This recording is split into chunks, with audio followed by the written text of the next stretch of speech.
exactly the standards we're going to hold this afternoon. Conversation for our first panel, looking at the digital innovation as the engine of Africa economic transformation. Moderating this conversation is Jibran Ahmed, lead for economic development and urban transformation at the World Economic Forum.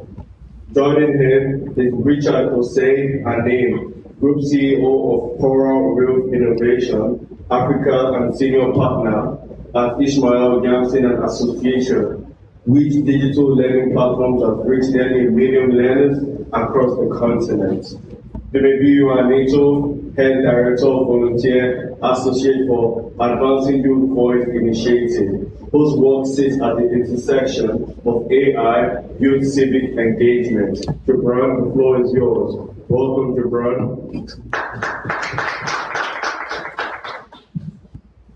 Great, thank you so much. I'll be moderating this panel here today. All the speakers could please come up to the front.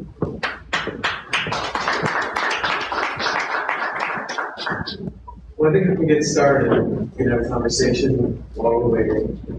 So, my name is Jibran Ahmed. I work for the World Economic Forum. I lead our economic development and innovation work. We have a great panel here today, a conversation around digital innovation, and some experts who are going to give their expertise on this topic. So, I think before we get into it, if each of you could just say your name, the company that you either build or work for, and then we'll get into some of the questions. Yeah. Hello everyone, my name is Hugh Anetoh. Thank you for coming. What I am is an AI architect. I do AI for small businesses. I just graduated from university last week, so I'm very excited to be here. Thank you. Hi, my name is Richard Osei Anim, and I lead a group of edtech businesses across Africa. We essentially build labs, smart labs, AI labs across Africa. In Ghana, we built about 750 labs. We're building 3,000 across Nigeria, Kenya, and South Africa. I'm excited to be here to explore what is possible here in partnerships with advancing voices.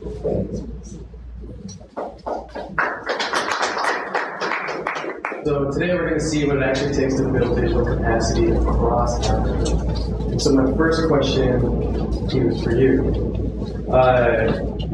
AYVI's own growth cadre depends on a volunteer to manage your pipeline. So how has AI design changed the way young Nigerians move through that pipeline daily?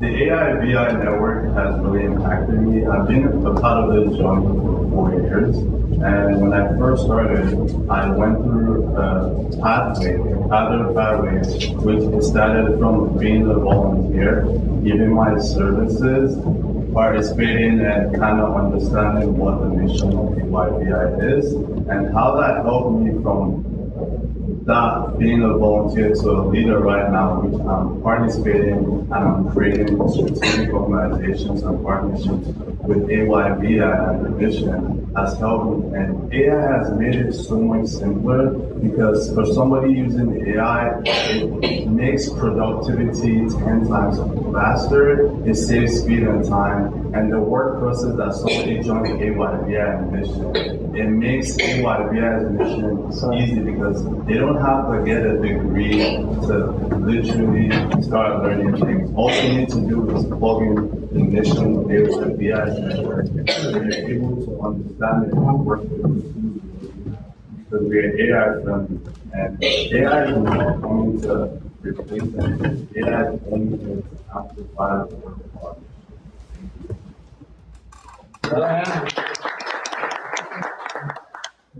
So Richard, you've helped build the digital learning ecosystem for nearly 1 million people across Africa through Learn AI. So Learn AI. So what did it actually take institutionally to get that platform to scale? And what would you tell a funder scale really costs? I mean, our work is across different channels. The very first obvious one For public sector tends to be government, our first project of 700 labs was about 30 versus 5 million contract to the government. So in any country that we go to, the very first one of call tends to be government. But you know how long it takes for government to make up their mind. To be anything from 12 to 18 months, sometimes 2 years. By the time you sign a contract at a certain exchange rate, by the time you deliver, you procure, deliver, execute, your exchange rate is all over the place. So that has to be factored in how you sort of deal with government. In Ghana, you probably have about 15,000 public schools. And 700 labs is a drop in the ocean. So how do we get a lot more of these labs to come on stream? We partner with CSR budgets of companies. We open hiring to the individuals, Rotary lines of lab schools, churches, synagogues, mosques, shrines. Anybody that has an impact or wants to make impact in education and has a budget to work, we're starting to work with diasporas as well to bridge that digital poverty divide. So public schools, I mean, most private schools, they tend to be able to afford, but even private schools, we've kind of segmented the market from platinum, gold, silver, bronze to clay, really bottom of the ground. So it's really, and everybody's talking about AI, the principle of AI, fourth industrial revolution, when you don't sort out the core infrastructure, everything we're talking about in Africa is going to be a challenge. So we're going to deal with the infrastructure. Then we look at the various things. But it's doable based on different partnerships and how you sort of align. We set up something called a digital catalyst fund, which gets funding from the MPs of the areas, the districts assemblies, and we put it all together to fund, and say 30,000 AI money. So those are the ways we're going to scale the program. So Ghana, Nigeria, Kenya, South Africa, we're looking to be in about 20 countries by 2030. So I have a question for both of you. So AYVI's inclusion commitment includes a 20% disability inclusion target and a 60 to 40 gender ratio. For each of you, name one digital design choice, not necessarily policy, that either includes or excludes people at scale. And as you can add to that, if AYLF TACO were available tomorrow, what's the first infrastructure gap that you would close? What I think is most important about our mission is because we are trying to reach out to young people and we're trying to make them engage in the civic participation and being more political aware, because a lot of times our generation thinks we are not understood and we don't deserve to participate in things like politics. Like for an example, we have the United Nations, which is a global thing where they make sustainable development goals around the world. So a lot of young people think that that's a whole thing. And we need to educate young minds, because at the end of the day, we are the future of tomorrow. It's important that we know about the mission, about how our country, how the economy is going to go, and we need to sustain that. So to answer your question, I would say that we need to be more informed. So a lot of people are tech savvy, but some people don't have access to information. And people my age want to go outside and have fun. People my age want to, do things outside of, engaging in their civic participation, engaging in youth leadership, because they feel that they are not needed in that area. And as a young person of mine, I always try to advocate for a lot of young people doing that, so that they're more engaged in their civic duties and they kind of understand what it means to be a leader and what it means to actually participate in something like that. So for what I'm saying is, I think that a lot of people, if capital was involved, that I would pretty much help in funding more technical devices that would give people access to more information about this. I think for us, bridging the digital fluency divide is key for us. Some of our projects, we talk about 20%. We've actually deployed about 30 labs in special needs schools. Okay, these are students or youth who ordinarily would not have had access to it. So that's one core area. But then it's also rural areas, kids of farmhands who never touch the device, and within 3 to 6 months are fully accessible, all sorts of software. So if we're speaking the capital today, we focus on special needs and very rural areas where ordinarily these students and youth won't have had access to the technology advances. Okay, well, I have one final question for both of you. And that is in one sentence, or maybe 2 or 3 minutes, something more. What does an investor need to believe about African digital talent as it currently stands? Thank you.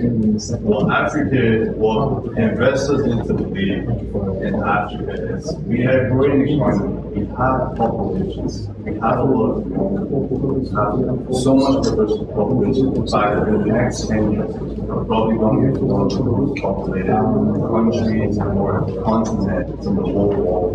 And when there's population, there's growth. Because the more you invest in the population that is growing, the return on investment is so great. And I feel like Africa is going to help and we're becoming more advanced in technology. Because if you look at me, I came from Nigeria, I grew up in that area, and I saw that I had access to so many things. And the rise of technology and social media has gotten a lot of people more informed than ever. So people are more